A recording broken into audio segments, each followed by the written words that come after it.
Well, hello again, and welcome back to DJNTV. I'm Bill Herman. I'm going to be the host of the DJNTV show, DJ show, in coordination with Photo Booth Expo. That's going to be February 24th, 25th, and 26th at the South Point Hotel in Las Vegas, Nevada. You also might know me from my little show here on DJNTV, Creative License, but that's not what we're here to talk about. Today, we've got our presenter spotlight. And one of the presenters that's going to be at the conference on Wednesday, I believe he's slotted for 3 o'clock, is the gentleman there next to me. That's Jason Klock. Jason, how are you? I'm fantastic. Hope everybody else is doing the same. Very well. Thanks a lot. Yeah, we are. Everybody's doing really great. It's nice to have you on. So, you look like a really successful entrepreneur with all the things that I can see here from the little bit that I've been able to glean from this from the research I've done. I mean, from being on the board of directors of Big Brothers and Big Sisters to having your own company, Klock Entertainment. Looks like you even were with Goldman Sachs for a while, for goodness sakes. How in the world did you end up being a DJ? Well, actually, before we ask that, let me ask: are you from Pennsylvania? I am. I'm born and raised Harrisburg, Hershey, Pennsylvania area. So if you've ever eaten our chocolate, I've lived my whole life about 30 minutes from where the Hershey Kisses are made. And does that create a thing for you about chocolate? Not necessarily. I just, a lot of people will know what Hershey is before I can describe what Harrisburg is. So they're about 25 minutes from each other. Yeah. And a few years ago, I got tired of trying to explain geographically Harrisburg, so I just started saying I'm from Hershey. But technically, Harrisburg, Pennsylvania, the capital of PA, is where I was born, where I was raised, and where I have my family today. So love to travel, but my roots are strong here in the Harrisburg, Pennsylvania area. So and when you were a kid, were you an entertainer, or did you have any idea about that sort of thing? Or what? There's home videos of me trying to play the guitar or sing or that type of stuff. However, I will let everybody know that I'm the worst singer in the world. So I just decided to be an MC instead because I like the microphone. I gave up on trying to sing. Before my time, my grandfather owned a music store, Klock's House of Music, in the 60s, 70s, and 80s, which was still known today as one of the best music stores. He had closed decades before Guitar Center and those types of places kind of came into our market. But at the time, that was it. That's where you got your amps. That's where you got your speakers and so on and so forth. With that, all of my grandfather's kids, the 3 brothers, one being my father, had all played in bands and had taken a love to music and instruments and gave lessons and that type of stuff. So it was in the blood. It was in the genes. I'm the first DJ. But as a kid, I was the roadie for my dad's band. I was playing music in between sets once I got into high school or junior high. Wow. And that kind of entered me into that entertainment life, if you will, that you got to work on Saturdays if you're a Klock. And high school, there was always sound equipment, a drum kit, or DJ gear in my car. And I was working every night of the week that I could, whether it be at a bar. I mean, my parents didn't love that at 18 years old or 19 years old, but it was happening. And I couldn't get away. If Dad's bringing you on gigs, though, you probably have been in bars already. I think the problem was when the gigs weren't with my dad, and I was 18 years old on a Thursday, senior year of high school, playing the drums at a bar. I think that's that. But at any rate, Dad knows what's going on there. There you go. I stayed safe. I never got in trouble, and I never crossed that line actually because I loved it so much. I wanted to make something up. Goldman Sachs was actually a program, 10,000 Small Businesses, I graduated with in 2018. So I enrolled in their 10,000 Small Businesses program, which I highly recommend. I had to take it out of Philadelphia just because Harrisburg's a smaller city. So I had commuted back and forth. But if anybody's looking for core business guts and knowledges and processes, it's a great program. They should Google and see if it's available in their market. Well, had you made a choice to go there because you wanted to know about business, or were you like Dad said, hey, something, kid? Well, so this was actually just a couple years ago in 2018 that I went through that program. I had found out about it from a mentor of mine, Matt Radicelli, who owns Rock the House out of Cleveland. He went through that program a few years back as well and recommended it to me, and really did a great job of breaking down processes. My favorite session of Goldman Sachs, and we'll only spend a couple seconds on this portion, was their negotiations clinic, talking to people, which can help with sales, but even more so help you with your employees, so you can kind of common denominator, get the result that you did. And I'm no expert in negotiations, but it really opened, my eyes up and my ears up to a lot of cool stuff. And going to a bigger city, Philadelphia versus Harrisburg, was kind of cool too. It broadened my network, and even like going to the photo booth expo, and with us here in February, it's not always everything for education. It's networking and surrounding yourself by like-minded people. And I've booked work and have worked with people throughout the country, which is pretty cool, just from meeting people a decade ago at a conference, whether it be a DJ one or an event one or what have you. But at any rate, I just wanted to, I didn't work for Goldman Sachs. I just went through their education program, which I recommend. It's free. You're granted a scholarship. You have to apply for, you have to interview for. A really cool program that I had gotten involved in. Well, that's very, I will certainly want to know more about that as we go. Yeah. So let's back up a little bit to when you were younger and when you did your DJing. I mean, if you were just playing for sets for Dad, I mean, he probably wasn't paying you very much, if anything at all. No, nothing. It was just, I wanted to go and just turn stuff up loud. and even after high school, you want to go and turn stuff up loud. I mean, it really had to do with the time that I got my driver's license at 16 and a half. And once I had that ticket to pretty much leave the home without having to pack gear in mom or dad's vehicle, that's when I was able to pretty much charge for gigs. Prior to that, it was, me hauling sound equipment so my 14-year-old band, teenage band, could play in a half pipe at a skate park or something like that. Cool. You know what I mean? And then that was, that drove my mom nuts too, but that's okay. But at any rate, it was really hold on a second. What was the name of the band? I want to know. Oh my gosh, there were so many. You're a teenager. You changed the name of your band more than you changed your Let me hear it, man. Come on, let's hear it.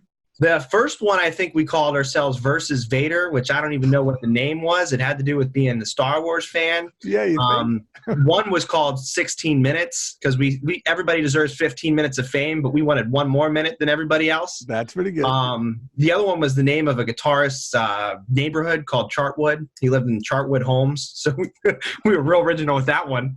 I played in a cover band when I was 20 called the F-Bombs. And we had this giant bomb, emblem, and like a bleeding red that went around it. It was pretty funny. Exactly. Those are the few that kind of pop off the top of my mind. So your band, you're a band at 14. You're playing music between sets. I mean, what makes you, like, your first DJ gig? Was that like, well, because musicians don't normally have anything to do with DJs. They, in fact, especially back when your dad was around, we were the bane of their existence. So I know. The question is, how did you, other than maybe, because you're maybe revolting against your parents, get into and want to do DJ? So for me, I enjoyed I thought that I never liked how bands took breaks. And I never liked that there was nothing being played at that time. Right. So when I was 10 years old, or I would play music, or 13 years old or 14 music, and play some backtracks or something like that between a set, I was doing that to keep an entertainment thing going. And just as you've got that going on. For every reason that was in my head. But at any rate, as a teenager, it's also hard to keep a band together. And I wanted to entertain and I wanted to perform. The only instrument, too, that I could play were the drums. So here I am with this energy to perform, but I'm stuck behind a drum kit. I can't sing, so I can't be a front man.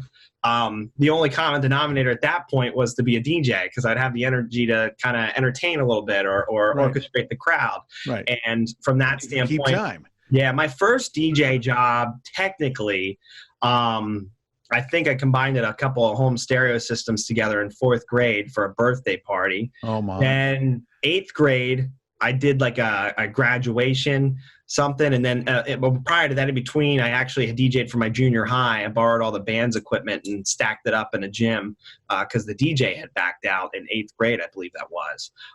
So I was also mowing lawns and everything like that for everybody in the neighborhood. I was a rare kid. I just wanted to work and make money, so I could buy music. So I had all this music and stuff like that too. But yeah, DJing I always kind of had a heart for, but I love playing the drums too. I couldn't keep a band together, and I didn't want anybody else to control whether or not I could book a job. So then I was just like, I'm going to DJ because I can control my bookings. I'm never going to go anywhere against myself, and that type of thing. So we all know what it's like trying to keep a band together or something. Oh gosh, so, yeah. But at any rate, and there's a lot of guys out there that can relate from going to music to that. And I can't tell you how many guys I talk to that usually it's drummer. It's almost always drummer, then DJ. Me too. And I was a bad drummer, and I thought I was awesome. So, so now you're doing this, and you want to make your own money. You're not living at the home anymore. When do you decide to start a little company? And did you create a company, or did you just kind of just go out there and find money and beer and chicks like most of us? So my story, I was always doing this, but I never wanted to sit still either. So I actually had a couple of outside sales jobs pretty much between high school graduation and then when I went full-time into creating what would be considered a business, or what would be considered a company, not just a source of income as a sole proprietorship on your tax income or tax return. So for me, the timeline is roughly 2006. I graduated from high school. Started building my book of business at that point, where at least once a week I was DJing somewhere, somehow, something. And my first wedding was in high school, but to keep going forward in the conversation, I was really starting to get booked every weekend at that point, which would probably speed me up to roughly 2009. 2008, I actually started doing some advertising with wedding shows and such like that, just because I really wanted to make a push. And then I marketed myself out of my schedule. What I mean by that is my pendulum and ratio or demand curve for the amount of money that I had spent on marketing, I didn't now have a supply for. So I was now booked at that time every, Friday, Saturday, with the peppered in Sundays or that type of stuff for weddings in 2008. And I was getting calls and turning down more business than I could book. So that's when I really started using, the platforms of trying to find a good employee. That employee then was pretty much an assistant for me throughout the duration of 2009. And I just trained him on site. And that's how then I ended up converting to the two-man team method at that time as well, because I sort of spoiled myself with a helper. And from there, now I had a headliner the following season. Then I had 2 more assistants the following season. Now I had 4 headliners and 4 assistants. The following season, I had 8 headliners and 8 assistants. We stopped doubling at one point, obviously, or I would, have even a greater, larger, but now, but at any rate, so that's really kind of how those first 3 or 4 years of growth really took off. As I made sure that the assistant that was going to be with the DJ pretty much started training through osmosis on site, and a little bit of training in my garage or what have you. But that led me pretty much to 2011, which was the first year that I actually started cutting myself a paycheck rather than just pay myself per gig. And that was a sort of a test at the beginning of the year that I wanted to really try and do. I was doing all the sales appointments for the 4 DJs at that time. And then I was doing all the admin, the marketing, and all that type of stuff. But again, I had a sales job that was flexible. So I literally would sit with the sales laptop here, Klock's laptop here, go back and forth all day, make the calls I needed to do, and have evening appointments out of Starbucks, coffee places, what have you, Panera, and all of that. That's crazy. Yeah. That's crazy. October starting out as one guy operation and moving yourself to, it sounds like you were at a 16-person operation within a few years, and you still are holding on to the full-time job over here. So I jumped ahead with the doubling numbers. I had 4 DJs when I made that jump to be full-time. Okay, with the training. So 2011. And if that's a goal, was it a goal for you to be able to have your own business and quit the old job? And if Absolutely. so, at what point did it not? And there's a terrifying moment where you finally say goodbye to you doing all the work and me collecting a paycheck. I'm not embarrassed to say. I'm not embarrassed to say. I'm pretty sure I cried throughout that process. I mean, it was terrifying.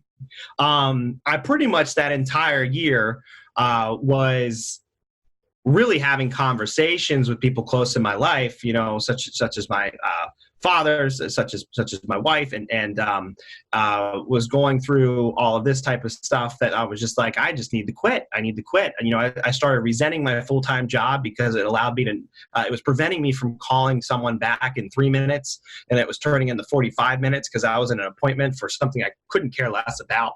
And at that point, that was my breaking point when I felt as though I was being taken away from Klock. Up until that point, Klock was extra. Klock Entertainment was manageable and extra. That was my free time. But the second that I felt that full-time job took me away from opportunity with Klock Entertainment, and the second that I felt like I was starting to pay some people to do maybe a setup of uplights or something, because we had the basic the tri-LED stuff in 2011, like starting to just kind of get some add-ons. I don't think we got a photo booth no, we had a photo booth in 11, too, actually. So we were starting to get those add-ons and that type of stuff at that time frame too. But the breaking point really was just a matter of exhaustion. It was calculated and intentional. Like I said, I was starting to give myself a paycheck that, to be honest with everybody, paid the mortgage. And then the goal was that my spouse could pay for everything else, when and that type of thing, and we were going to try and set up a family and all that type of stuff. And I was like, well, if we're going to have kids, I want a year to do I want to give this a shot now at 24 years old, because the longer you hold on to a career and a cushy corporate life, the harder it's going to be to let go. And I just kind of hit my breaking point one day. I said, screw it.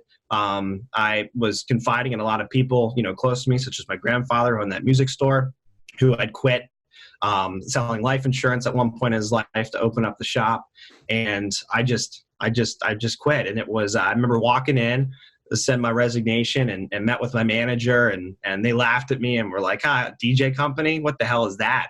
And I was like, I'm going to show you. So now I love when they knock on my door trying to sell me payroll. That's always entertaining.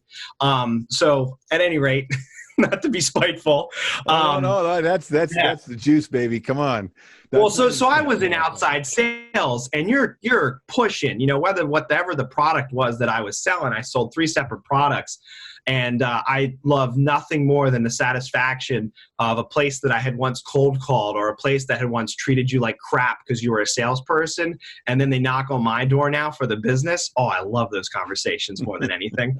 But anyways, back to the DJ world. I really I was exhausted, and I felt like I was being taken away. And I don't know.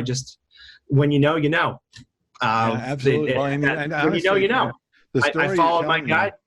I jumped. Yeah. And honestly, the story you're telling me is of all the stories I've heard, and I've heard a lot of stories around that moment, yours is rare in that you are already thinking, you are building. It's like most guys go, here's my job, here's my pay job, I'm making $100,000, $150,000 a year, and my DJ thing, and then I just quit, and I wonder why I'm not making any money, right? And then they have to learn the hard way to build that back up to even here, much less the 3 times they need to be able to make to be able to get the salary they were getting before. And that's something that it looks like you were doing. You were kind of, you had a thing going there. I wasn't paying myself to DJ for about a year. I was giving myself a salary that just went into a savings account as a "you fucked up, Jason" fund. Sorry for my language, but let's be real. I was trying to create myself a nest or a savings account that, like, God forbid that I fell flat on my face, I didn't want to not be able to pay my mortgage. I had worked. That's the thing I want people to hear. Yeah. That's the thing I want these guys to hear. I DJ'd for free. I didn't spend $1 in that year. I probably spent a couple dollars, but I really invested into a savings account what I knew would get me through 6 to 9 months if I didn't sell a job or I didn't book a deposit. And if you remember in this conversation, the time of year of my resignation was late October. That's going in now to the off season. Now, I wasn't going to DJ a lot of jobs, but I wanted to be available to sell as much as I possibly could during that time of year. And that's why I made that decision, that timing too. If I'm going to quit now, I want to quit during sales season so I can build up 2012 to be as substantial as I possibly can. Right. And then I had some signs from life. I mean, call it fate, call it faith, whatever. I mean, I remember that the day that I had sent that resignation and turned in my laptop from the corporate world, I had a planning meeting with a November wedding, and they came in and they just had a DJ booked, and now they booked up lights with me and photo booth with me and a gobo with me, pretty much every add-on I had at the time. And I was like, wow, I'm going to have a good November now just from that one wedding. And then I remember that December, I don't even, I had a couple of holiday parties and stuff that came in last minute, but I was available to take the call then at that point. So that, I was the first person to answer, so you're the first person to get the job. That's still a real thing. Always will be when someone's shopping. They're going to like you the best if you're the first to answer the phone. Hopefully that means they're going to book you if you don't plummet the conversation. But yeah, I knew it. And I was really careful with my finances because I didn't want to change my quality of life as much as I love that, because I knew if I changed my quality of life, then I wouldn't be loving what I did as much. It would be a little bit more painful. And we're not talking a lot of money. I mean, I was 24 years old. So it's not like I really cared or knew much about what a 401k was yet. Or really was calculated in that standpoint, which came later in life. But I wanted to make sure I paid my mortgage and you could eat something different than peanut butter and jelly. And that was true. Inside of 8 months of being full-time, that summer of 2012, we got our first office space, which I pretty much used my slush fund for the office to get furniture and in for that and reinvest it into the business, because I had not had to touch that fund throughout the course of the winter. I was able to maintain an income with just deposits and start building a savings account and such like that for the company. My first employee was a salesperson, so I could delegate sales and we could sell more and start doing bridal shows, wedding shows, and such like that.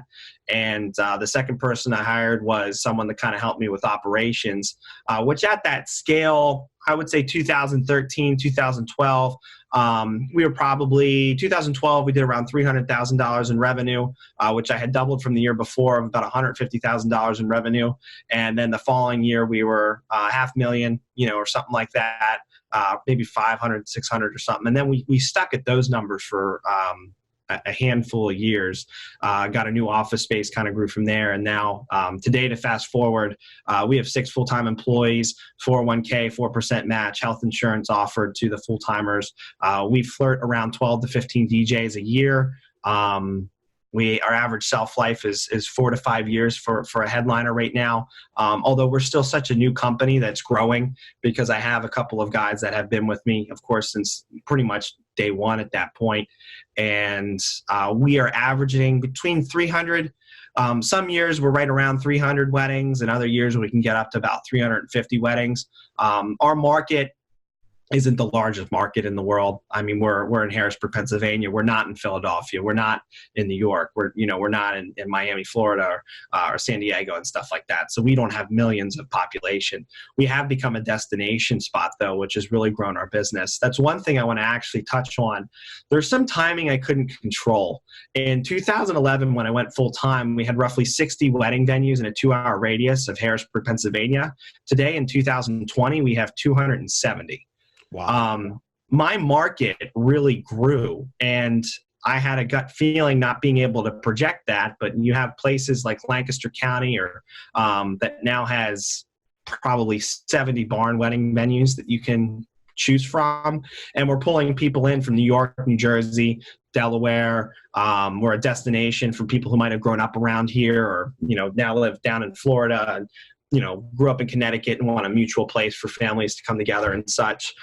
So there's some cool things that kind of happened that I could have never controlled, that I was ready to go with an inventory of DJs. So when these venues were popping up in 13, 14, 15, 16, there weren't 30 different DJ companies yet in central Pennsylvania. There was Klock, a couple others, and a bunch of one-offs. And it's been kind of cool to see the industry grow. Now that our bubble has popped out here, there's certainly a lot more competition, which we have different things to attack now when it comes to sales and marketing and staying above and things like that, rather than just being available and be known. It's a whole other complexity to what we need to do. But that was kind of a cool thing that, I don't know, someone was looking over me and gave me 200 more wedding venues to work at. That's something I couldn't predict or control. Well, that's one of the things that anybody watching this and are coming to the conference, a lot of guys, they come to these conferences thinking they're going to see these successful guys. That's a big glass of water. That's I don't have time to get up out of my desk, so I just fill a jug every day. I'm giving you crap. So they come and they want to see these successful guys, and I'm going to listen and I'm going to hear, oh, that's something I don't do. Oh, that's something I should try, which is all great. One of the best things about the conferences is you get to look at things that people are doing from another part of the world and think to yourself, well, that's interesting, and or I'm doing it the right way, or whatever they're doing. What does not usually show up, though, is the idea of how you can be successful because you have an actual plan. And that's the one thing that I'm hearing throughout the entire talk here, is that you, even at 11, had a plan for 12. And I can't explain why that was. I just was wired that way. But I can hear that. And then you're 18 and you go out and start your own thing. And yeah, you have your other gig, but you know that this has a plan. And there is a plan happening. There isn't just let's just leap at every turn. And usually a lot of the guys who go through their businesses leaping at every turn without thinking, without a plan, they end up taking smaller leaps as their business grows, if it grows at all. And then they're taking such a small leap that there isn't a growth. There's just something new that they're doing, right? Whereas if you have a plan that you can build incrementally, and you can forecast that if I do this, this will happen. If I do that, that will happen. Then there's something that a lot of guys are not listening for when do they come to these conferences. And the idea I think you're going to be ending the conference on Wednesday at 3:00, when people get a chance to see all the stuff they thought they were going to see, and then sit with you and hear just in your story the idea that a goal is a great thing, but without a plan, it's a jump off a cliff, and it's a maybe, right? It's like I still jumped off the cliff, but I had a backpack with me for a couple of things I could use. You know what I mean? And I know you're being nice. You're saying you had a bit of a backpack, but I think you had a much bigger backpack than pretty much anybody I've ever talked to when it comes to this. And I know you and I have colleague friends. I mean, Radicelli's another one of those people that is really good at creating plan and being able to forecast and understanding what he's doing from the perspective as a businessman. And usually entertainers and DJs and performers, they avoid that part of the world. That's just, I want to use my performance side. The business is evil. It's the devil. You can just pay me to be creative. And they have a certain amount of success. And they do as much business as necessary to maybe keep them doing it with their full-time job. And what you have that's going to be very intriguing to people at this conference, even while you're walking around and they'd be able to stop you in the hallways, much less your 3:00 Wednesday presentation, is you have the roadmap. And it isn't just let's watch Jason Klock and do what he did. The roadmap really is that there should be a roadmap. And when you create it, you can create pretty much everything. And now, were you thinking, and I can tell you were thinking like this before you even went to Goldman Sachs Small Business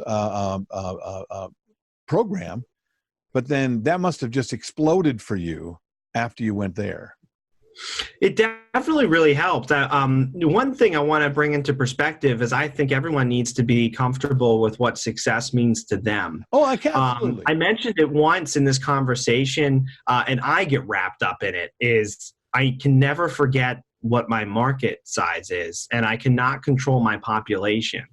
So when I look at mentors and inspirers that are in our industry that I meet at conventions and conferences, and they're telling me that they do 900 weddings, and then I want to go bang my head up against the wall because I'm not reaching those numbers.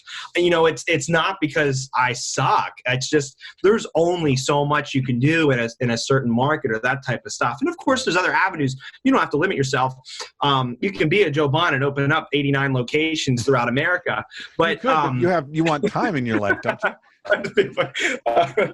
Hopefully he sees this and laughs at that point. Oh yeah, he will. This far in the video, but at any rate, that's something that I had definitely had to take a step back and be a little humble on, because there was a couple years where I was like, man, 319 weddings, 352 weddings, 310 weddings. I'm like, you know, why aren't we hitting 600 weddings or 700 weddings? You know, and then then I have these conversations with these venues and they say they do 90 weddings, but then I found out 30 of them were dinner parties with 12 people on the lawn. I'm like, oh, well, that makes sense. Then why we only had 40 the DJ that said he did 900, many of them are when he turned up his stuff in his garage for his neighborhood. Yeah, or he played 900 songs that year. Right, exactly. So, well, I think a lot of us, you know, we live in bravado, but I think what you're talking about here is that the idea of comparing yourself to another business to be able to whether or not you're going to be successful or not is just the old adage is, you know, that the comparison is the death of happiness. So right. That's, I mean, and at a conference, he can easily do that where you're talking to people and you're looking at the successful people and you think to yourself, my gosh, I want that, I want that, I want that. Well, you can have that, but you need to look at it through the lens around, okay, so, but he knows what his success is in his life, in his world, in his town, for his family. Have you defined what yours is? Right? Yeah. And then quit looking back and saying, well, yeah, but I'm not doing 900. Oh yeah, or if you're a guy doing 20, yeah, but I'm not doing 50. So I'm not successful. You're right. It is a definition that you have to come up with on your own. Because if you're chasing what everybody else has all the time, there's a lot of unhappiness there. Yep. And not to necessarily say that was the case for me, but I just wanted everybody to know as I share my success story, I want everybody to be able to take the pieces that work for them and work for the market.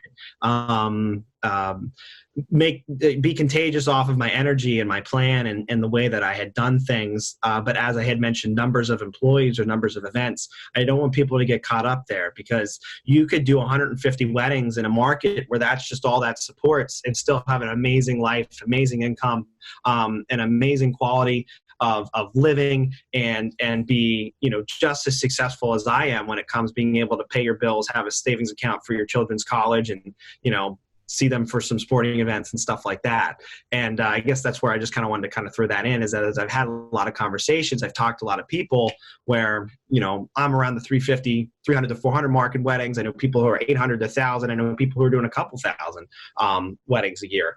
And it's funny, our daily grind is probably similar. It's just that there's more zeros on the bank account at some point, you know, and it's still great. You just got to find that common denominator of what's working for your market, what's working for you, and so on and so forth. And I just want to throw that out there because I've gotten hung up on possibly being discouraged for a moment early on. Like, I got to get that. I got to get that. Right. So now when you and before we wrap up, is that and your plan and some of your style and ideas, is that really what you'll be talking about during your talk? Absolutely. I'll be sharing the story again with a little bit more depth and a few more other layers throughout that process. I plan to share a couple hardships too that maybe somebody can learn off of my expense of either time or dollar. I shared the fun. I shared the highlights here. And if you follow me on social media, of course, that's what you're seeing there too. I'm not going to post an Instagram story about when I'm firing somebody because they drank on the job. I'm not going to post on my Instagram story that I had a $22,000 insurance claim because someone put gas in a diesel vehicle. Right. Those are the things that I might not necessarily dive into my presentation, but we're business owners and we're going to get beat up. And we got to be able to have the right tools in place with vendors and policies in place and things like that. And I believe the main goal of my presentation is I want to share things in a way that whether you are in a market that supports you rocking and having a great income with another guy or two on 125 weddings a year, or whether you're in a market like Miami where you can spit out in your company 2,000 weddings a year, I want to be able to share a journey and share some pit stops and kind of create a nice presentation and a TED Talk that's going to allow everybody to take a little bit of something. And, you know, if you want to convert that leap of faith, you're going to know how to do it. You're going to feel comfortable doing it. You're going to do it calculated in a way that you never stop loving what you do. If you've already made that leap of faith and this is what you do, maybe you'll like the sound of my voice and get a nugget, and we have some fun hanging out together for an hour. Yeah, no, I'm very intrigued, and I'm sure everybody listening is just as intrigued to see what you have for us and to meet. Yeah, I'm looking forward to meeting you personally. I think you and I may have shaken hands passing in the halls of some of the conferences. Yeah, because I recognize you as well. But I'm looking forward to having, to seeing you in February and to seeing what you've produced and created for everybody. Because that's you're a very interesting guy with a great story, and the whole thing is very intriguing. So I think that's going to be one of those things you need to put aside some time. If there's one or two you want to do, be sure no matter what you do at the end of the last day, be sure to come and see Jason Klock. Now remember, if you want to get tickets to this, you can go to djntv.com/tickets. And right now, the tickets are as low as they're going to be, and use the code. I believe it's DJNTV 2020 or a DJNTV Show 2020, one of those things. But use that code. I think I would remember that. Use that code, and you'll get the best price on those tickets right now. And honestly, if you're thinking about going to Las Vegas for a conference, I mean, I've been to them all, and I will be going to Las Vegas twice this year. I am seeing for John here at this one, and then I'll going back again in March in Mobile Beat. But if you have to only do one, and it's because of finances right now, you know how much less expensive it is to go to Vegas in February than it is in March. It is ridiculous right now. It's just ridiculous. I mean, you got the largest. You got the St. Patrick's Day and the NCAA tournaments happening in March, and you got us, okay, in February. So you can get much better prices on your flights and your hotels and all kinds of things. And John, taking this on this year, has put together a conference way bigger. He's thrown everything at it, and I want to be sure you all get a chance to get a taste of what he's going to be creating as he goes down the line, because the Photo Booth Expo is who has taken on Mobile Beat magazine. So the Mobile Beat Show will continue in some form, and it'll be because of the philanthropy of this businessman. Now, once again, I'm excited. I'm really excited for this year. I know we might not look as good as spring break in March, but I really want to see the lineup of speakers, the lineup of talent, the people that you just have already committed to contribute to paying it forward in this industry is one of the most remarkable lists of people that I have ever seen.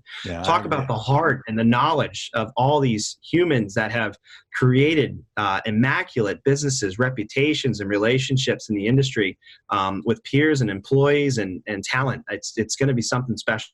So I think so too. I can't wait to attend, but I also can't wait to rock that stage either. Yeah. So it's going to be great. February 24th, 25th, 26th, there's still seats available.